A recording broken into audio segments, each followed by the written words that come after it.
Hi guys, it's the Everyday Vegan here, and I'm here with Paul today. Hello. Paul, also known as the Hench Herbivore, and he's going to tell you a little bit about himself. Go! Okay, so I've been vegan for a couple of years now. I've been a personal trainer for longer. I realised that you can get your results in the gym despite eating vegan, and I just want to show people that it can be done. Can you do that just to compare? Yeah, you can see. Gainesville! I knew he's going to do that. So can you tell us quickly your journey towards veganism? Because I know, we all have different journeys towards that, and I think yours is quite an interesting one. So I was kind of the worst meat eater you've ever met, I would eat 500 grams of animal protein a day, which is a lot of chicken and tuna and dairy. And I thought you had to do that to be like big and strong and lean. And then my partner Gemma discovered veganism for health and how the animal products can be deleterious to your health. I saw all these facts and figures myself, and I saw why she was frightened and then I was frightened. I thought I'm the worst one, and I had a go, and lo and behold I actually trained better and recovered better and have recovered from illnesses and things from it. So, and I just want to show people, that it can be done. So I invited, or Paul invited himself, or we sort of decided to do a collab in the end, because I know very little about nutrition and muscle building, although the difference is almost non-existent. Clearly you can, but I'm running the Berlin Marathon, as I'm sure I've mentioned about 1 million times already, so I'm gonna use and abuse this man's advice at some point, and I thought I'll bring this to you guys because you're obviously interested in all that sort of stuff. And yeah, he's luckily agreed to do an interview with me, and let's get to the questions. Cool. So one of the first things I'm really interested, Paul, is what type of vegan you are, or sort of what type of diet do you follow? Because there's, most of you guys know I just eat whatever I want or whatever I feel like cooking, but obviously you need to pay a lot more attention to that sort of stuff because, in your business you need to look the part as well.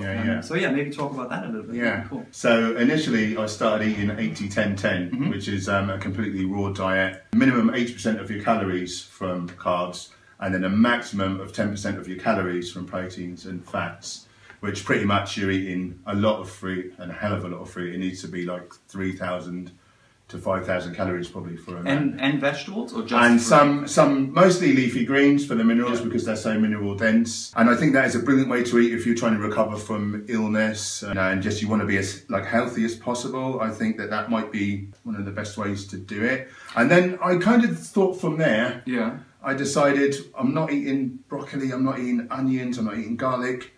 Although it's cooked. Okay. Although it's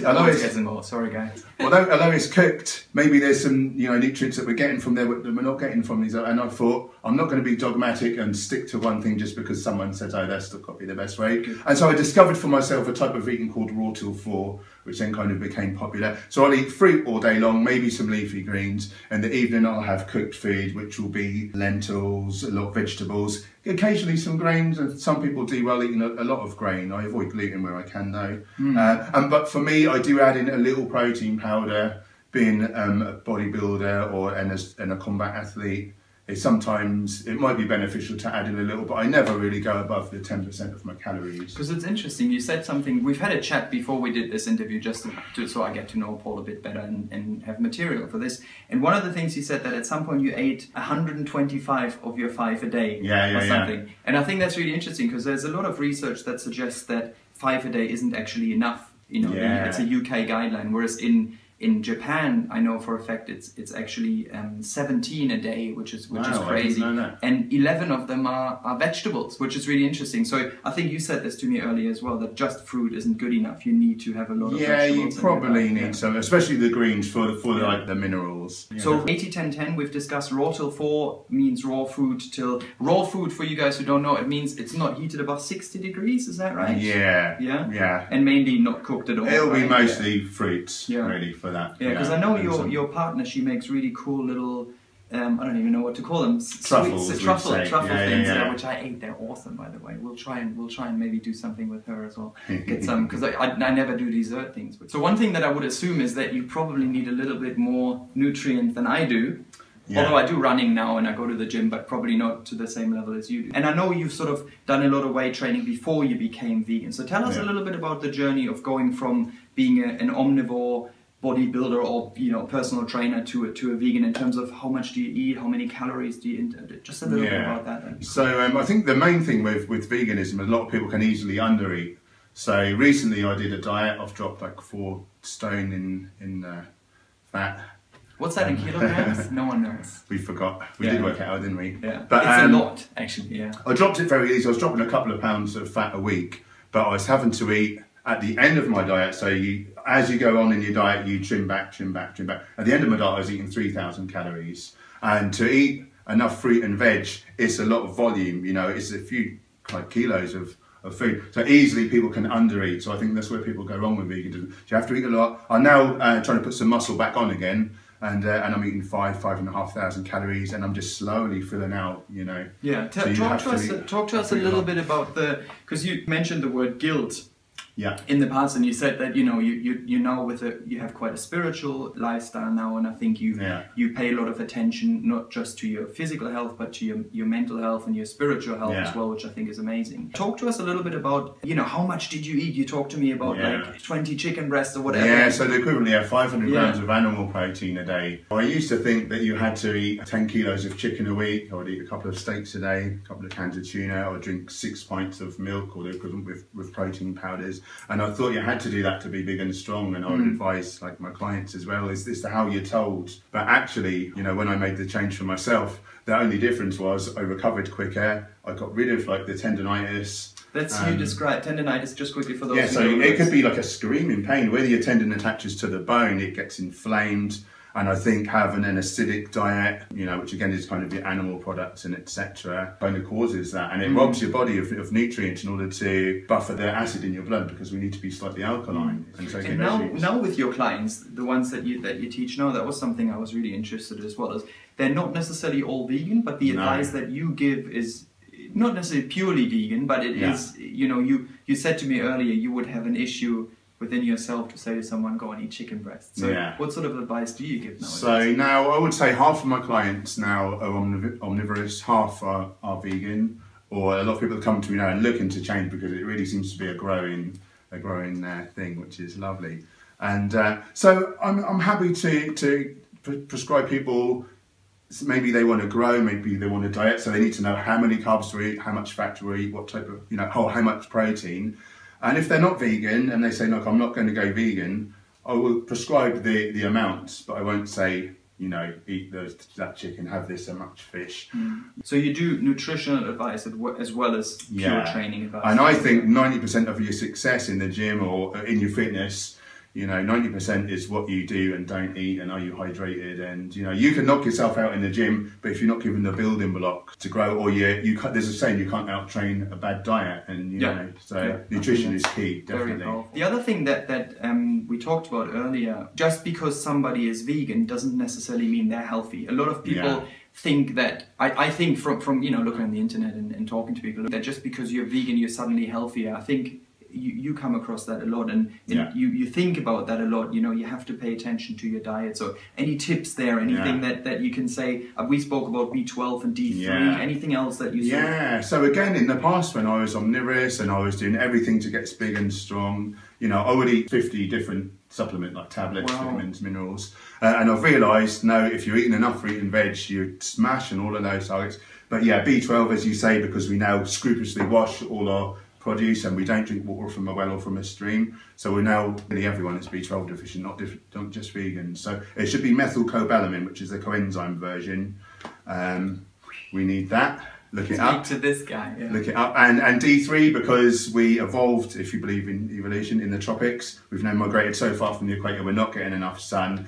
Yes, there is vitamin D. I hope you all believe in evolution. Can I just say it's not a belief? I don't like to upset anyone. But there is D, in all the saturates and all your egg yolks and your cheese, and some people say, oh, that's why we're meant to be meat eaters. No, we're meant to get sun, and we evolve with the sun. And you can't get enough from food. You would get heart disease. Not in this weather. Not in Norwich. But you would get heart disease long before you got enough nutrition, D from the animal products. And just a simple D3 supplement. And it's actually a hormone. When we say vitamin means we didn't know actually what that was when we categorized it. D is a hormone. It's muscle building, it's fat burning, it's immune function, bone density, mood, And little wonder people are fat and sick and miserable. And it's interesting, isn't it? Because people say, you know, when I go outside in the sun, I'm happier. Well, duh. Yeah, exactly that. The other thing which I was really interested in, I think you're very passionate about talking about, is, you know, it's one thing to be healthy, to take that almost to the other extreme of saying, well, you know, just by your diet you can actually heal. And, you know, we want to be very careful here. We're not giving medical advice. We're not talking about every scientific study on the planet, but you have personal experience with people changing, turning their health around. So please maybe talk about that. So first of all, my partner Gemma, she had Hashimoto's thyroiditis. Well, she still has it, but we just saw, so basically an autoimmune disease of the thyroid, which governs every system of your body. If you've got this, you're going to be miserable and tired, and you can be really, really low. Well, I've met her and she doesn't hit me as even miserable. Yeah, so at one point she couldn't walk 10 minutes around the block. She was that unwell, and she was given thyroxine and, you know, the typical medical advice. I've noticed some people now saying, or GPs and people and nurses saying, actually, dairy's not the best. And the message is coming, and I think it will get there. But yeah, so Gemma practically reversed her terrible thyroid disease, and now she's a dog walker, which is in her job, and she cycles everywhere. And from being able to do nothing, just with nutrition, I saw that and I thought I wouldn't mind me some of that. Then I had a go, and so she went vegan first. She went first, nice. Yeah, and I went kind of 98% vegan, and I just thought to myself, 98% vegan and 1 steak. two lots of grass-fed beef and 3 lots of salmon. And I always hated fish, but I thought we need to eat it. Oh, we need the omega-3. Yeah, of course. Actually, the fish eat algae, which has the omega-3 and all the other nutrients that you're meant to have, and it's not got the bioaccumulated poison. So just eat that algae. Put it in your spirulina colada, put it in your smoothie with a load of fruit. It looks funky green. It tastes lovely. We need to do a cooking video together as well. We'll do that. Some of his food. My eyesight is now more than twice as good. I don't know whether it's because I eat such nutritious food and I'm getting all the nutrients. I don't know whether there's something in animal. I know that atherosclerotic plaque now is indicated in non-specific low back pain, like non-mechanical, multiple sclerosis now. The atherosclerosis furs up the capillaries that feed the nerves, and they're now saying that's where we're getting that. And obviously our biggest killer, heart disease, atherosclerosis. So when you eat, I believe, I don't want to preach, and like, you know, people have a different opinion, but from what I've seen and from other people, successful doctors, Dean Ornish, Caldwell Esselstyn, reversing heart disease just with nutrition. And it seems the minute you eat saturates, it's furring up your artery, furring up. By age 10, if you eat an animal, they're saying you've got heart disease, and it's just a time bomb. Yeah. But eating low-fat vegan, we've seen it reverse it. You spoke about one client without naming any names, and about his liver disease. Can you say something about that, or? I will say a little something. So one of my clients had a terrible liver disease, which he lived with for 30 years, had scarring, fibrosis, bridging, and basically he was given beta interferon, which is a really harsh drug which rips all the goodness from your body. Oh, wow. And it did nothing for him, and the hospital has basically said there's nothing we can do, you've got to live with this, you know, and most people don't live very long with this sort of thing. And he came to me, and just because he wanted to lose weight, and actually he's dropped 6 stone, I should say, in 11 months eating this weight, amazing, which is very, and he's stronger than before. He's my kind of star client, I'd say. And his liver's better. But it's totally reversed, yes. 5 months and totally regenerated his liver, and instead of having to go every month to the hospital, they've said, no, we don't need to see you for a year. So total reversal of serious disease. And you've said to me, because we're not giving medical advice, as I say, but you have said to me that you have personally witnessed that happening on numerous occasions. So it's got to reverse of type 2 diabetes and all sorts.